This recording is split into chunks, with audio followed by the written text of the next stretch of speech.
ಲಕ್ಷ್ಮೇಶ್ವರ ಪಟ್ಟಣದ ಹುಬ್ಬಳ್ಳಿ ರಸ್ತೆಯಲ್ಲಿ ಬರುವ ಪ್ರಮುಖ ವೃತ್ತಗಳಲ್ಲಿ ಒಂದಾದ ಪಂಪ ವೃತ್ತದ ಬಸ್ ತಂಗುದಾಣ ಅವ್ಯವಸ್ಥಿತವಾಗಿದ್ದು ಮಳೆ ಬಂದಾಗ ಪ್ರಯಾಣಿಕರು ಪರದಾಡುವಂತಾಗಿದೆ.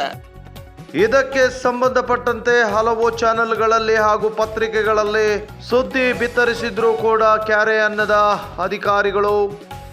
ಪಂಪ ವೃತ್ತದಲ್ಲಿ ಬರುವ ಶಾಲೆ ನಂಬರ್ 4ರ ಮುಂದೆ ಬಸ್ ತಂಗುದಾಣವಿದ್ದು ತಂಗುದಾಣದ ಚಾವಣಿ ಹೊತ್ತು ನಿಂತ ಕಬ್ಬಿಣದ ಕಂಬಗಳೆಲ್ಲವೂ ತೊಕ್ಕು ಹಿಡಿದು ಜೋರಾದ ಗಾಳಿ ಬಂದರೆ ಬೀಳುವ ಹಂತದಲ್ಲಿವೆ.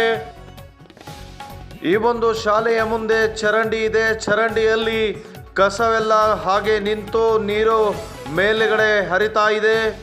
ಹಾಗೆ ಶಾಲೆಯ ಮುಂದೆ ಒಂದು ದೊಡ್ಡದಾದ ಗುಂಡಿಯು ಕೂಡ ಬಿದ್ದಿದೆ. ಮಕ್ಕಳಿಗೆ ಓಡಾಡಲಿಕ್ಕೆ ತೊಂದರೆ ಆಗ್ತಾ ಇದೆ. ಇಲ್ಲಿ ನೋಡಿ, ಇಲ್ಲಿ ದೃಶ್ಯಗಳಲ್ಲಿ ಕಾಣಿಸ್ತಾ ಇದೆ ಕಬ್ಬಿಣದ ಕಂಬಗಳು ಯಾವ ರೀತಿ ಕೊಳೆತ ಸ್ಥಿತಿಯಲ್ಲಿವೆ. ಈಗಲಾದರೂ ಸಂಬಂಧಪಟ್ಟ ಅಧಿಕಾರಿಗಳು ಎಚ್ಚೆತ್ತುಕೊಂಡು ಈ ತಂಗುದಾಣವನ್ನು ನೀರು ನಿಲ್ಲದಂತೆ ಮಾಡಿ ಪ್ರಯಾಣಿಕರಿಗೆ ಕೂಡಲಿಕ್ಕೆ ಸರಿಯಾದ ವ್ಯವಸ್ಥೆ ಕಲ್ಪಿಸಬೇಕಾಗಿ ಹಾಗೂ ಮುಂದೆ ಆಗುವ ಭಾರಿ ಅನಾಹುತವನ್ನು ತಪ್ಪಿಸಬೇಕಾಗಿ ವಿನಂತಿ ಮಾಡಿಕೊಳ್ಳುತ್ತೇವೆ. ನೀವು ನೋಡ್ತಾ ಇದ್ದೀರಾ star of Lakshmeshwar news first. ನಾನು ಮೆಹಬೂಬ್. ಕ್ಷಣ ಕ್ಷಣದ ಸುದ್ದಿಗಾಗಿ ನೋಡ್ತಾ ಇರಿ star of Lakshmeshwar news first.